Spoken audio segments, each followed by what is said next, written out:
بسم اللہ الرحمن الرحیم۔ السلام علیکم ورحمۃ اللہ وبرکاتہ۔ اللہ تبارک و تعالی نے ماہ رمضان المبارک کو بہت سی خصوصیات اور فضائل کی وجہ سے دیگر تمام مہینوں کے مقابلے میں ایک ممتاز مقام عطا فرمایا ہے، جیسا کہ اس ماہ مبارک میں قرآن پاک کا نزول ہوا۔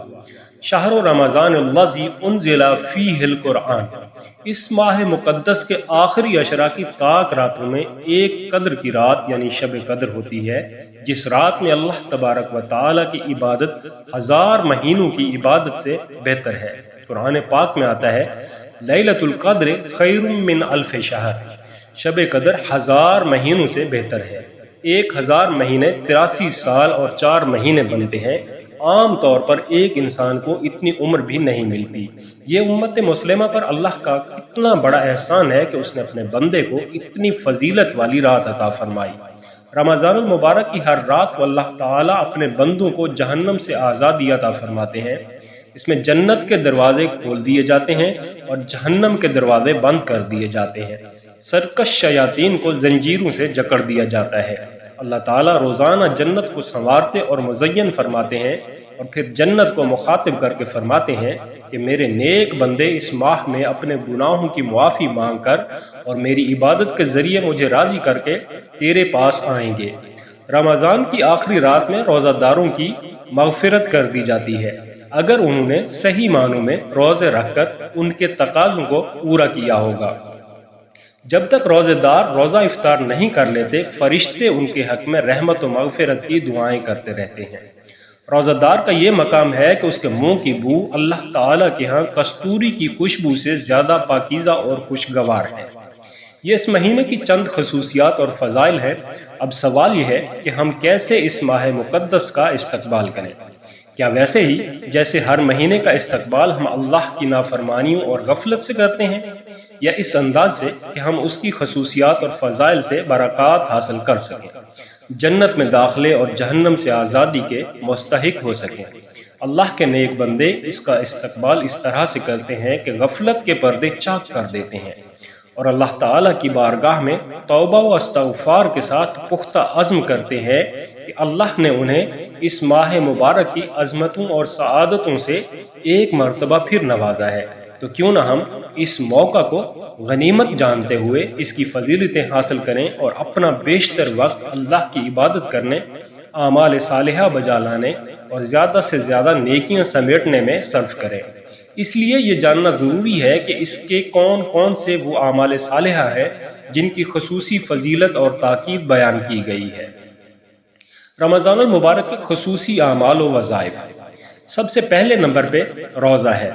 سب سے اہم عمل روزہ رکھنا ہے۔ نبی کریم صلی اللہ علیہ وآلہ وسلم نے فرمایا، رمضان المبارک میں انسان جو بھی نیک عمل کرتا ہے اس کا اجر اسے 10 گنا سے لے کر 700 گنا تک ملتا ہے۔ لیکن روزے کے بارے میں اللہ عز و جل فرماتا ہے کہ یہ عمل چونکہ خالص میرے لیے ہے اس لیے میں ہی اس کی جزا دوں گا، کیونکہ روزہ دار صرف میری رضا کی خاطر اپنی خواہشات اور کھانا پینا چھوڑتا ہے۔ روزہ دار کے لیے 2 خوشیاں ہیں۔ ایک خوشی اسے روزہ کھولتے وقت حاصل ہوتی ہے اور دوسری خوشی اسے اس وقت حاصل ہوگی جب وہ اپنے رب سے ملے گا، اور روزہ دار کے منہ کی بو اللہ کے ہاں کستوری سے بھی زیادہ پاکیزہ ہے۔ کتاب کا حوالہ موجود ہے۔ دوسرا سب سے بہترین عمل اس ماہ مقدس کا جو ہے وہ قیام اللیل ہے، یعنی راتوں کو اللہ کی عبادت اور اس کی بارگاہ میں عجز و نیاز کا اظہار کرنا، قیام کرنا یعنی نوافل پڑھنا۔ قرآن مجید میں اللہ تبارک و تعالی نے عباد الرحمن یعنی رحمان کے بندوں کی جو صفات بیان فرمائی ہیں ان میں سے ایک یہ ہے، والذین یبیتون لربہم سجادا و قیاما، ان کی راتیں اپنے رب کے سامنے قیام و سجود میں گزرتی ہیں۔ اور نبی کریم صلی اللہ علیہ وآلہ وسلم نے فرمایا، جس نے رمضان کی راتوں میں قیام کیا ایمان کی حالت میں ثواب کی نیت اور اخلاص سے، تو اس کے پچھلے گناہ معاف کر دیے جائیں گے۔ راتوں میں قیام کرنا نبی کریم صلی اللہ علیہ وآلہ وسلم کا مستقل معمول تھا۔ صحابہ کرام رضوان اللہ عنہم اجمعین اور تابعین رحمۃ اللہ علیہ بھی اس کا خصوصی اہتمام فرماتے تھے۔ تیسرا، صدقہ و خیرات کرنا۔ حضرت ابن عباس رضی اللہ عنہ فرماتے ہیں رسول کریم صلی اللہ علیہ وآلہ وسلم بھلائی کے کاموں میں سب سے زیادہ سخاوت کرنے والے تھے، اور آپ کی سب سے زیادہ سخاوت رمضان کے مہینے میں ہوتی تھی۔ اس مہینے میں قرآن کا دور کرنے کے لیے آپ سے جب جبرائیل علیہ السلام ملتے تو آپ کی سخاوت اتنی زیادہ اور اس طرح سے عام ہوتی جیسے تیز ہوا ہوتی ہے، بلکہ اس سے بھی زیادہ۔ اس سے معلوم ہوتا ہے کہ عام دنوں کے مقابلے میں رمضان المبارک میں صدقہ و خیرات کا اہتمام بڑھ چڑھ کر کرنا چاہیے۔ چوتھا بہترین عمل جو رمضان المبارک میں کرنا چاہیے وہ ہے روزہ کھلوانا، یعنی روزہ دار کو افطاری کروانا۔ نبی کریم صلی اللہ علیہ وآلہ وسلم نے فرمایا جس نے کسی روزہ دار کا روزہ کھلوایا تو اس کو بھی روزہ دار کے برابر اجر ملے گا، بغیر اس کے کہ اللہ روزہ دار کے اجر میں کوئی کمی کرے۔ اور پانچواں سب سے بہترین عمل جو رمضان المبارک میں کرنا چاہیے وہ ہے قرآن پاک کی تلاوت کرنا۔ قرآن کریم کا نزول رمضان المبارک میں ہوا، اس لیے قرآن کریم کا رمضان المبارک سے نہایت گہرا تعلق ہے۔ یہی وجہ ہے کہ اس ماہ مبارک میں نبی اکرم صلی اللہ علیہ وآلہ وسلم حضرت جبرائیل علیہ السلام کے ساتھ قرآن کریم کا دور فرمایا کرتے تھے، اور صحابہ کرام رضوان اللہ علیہم اجمعین اور تابعین رحمۃ اللہ علیہ بھی اس ماہ مبارک میں کثرت سے قرآن کریم کی تلاوت کا اہتمام کرتے تھے۔ ان میں سے کوئی 10 دن میں، کوئی 7 دن میں اور کوئی 3 دن میں قرآن پاک ختم کر لیا کرتا تھا، اور بعض کے متعلق آتا ہے کہ وہ اس سے بھی کم مدت میں قرآن پاک ختم کر لیتے تھے۔ بعض علماء نے کہا ہے کہ حدیث میں 3 دن سے کم وقت میں قرآن پاک کو ختم کرنے کی ممانعت ہے، اس کا تعلق عام حالات و ایام سے ہے۔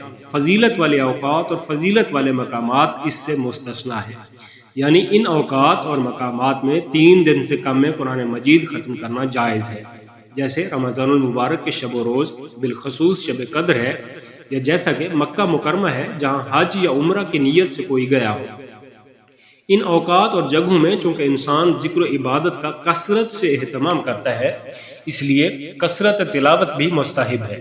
امام بہقی رحمۃ اللہ علیہ نے شعب الایمان میں یہ حدیث نقل کی ہے کہ نبی کریم صلی اللہ علیہ وآلہ وسلم نے ارشاد فرمایا کہ جب تم میں سے کوئی رات میں نماز تہجد کے لیے اٹھے تو مسواک کر لے، اس لیے کہ تم میں سے جب بھی کوئی نماز میں قرآن پاک پڑھتا ہے تو فرشتہ پڑھنے والے کے منہ پر اپنا منہ رکھ دیتا ہے، یعنی بوسہ لیتا ہے، اور جو کلمات پڑھنے والے کے منہ سے نکلتے ہیں وہ فرشتے کے منہ میں داخل ہوتے ہیں۔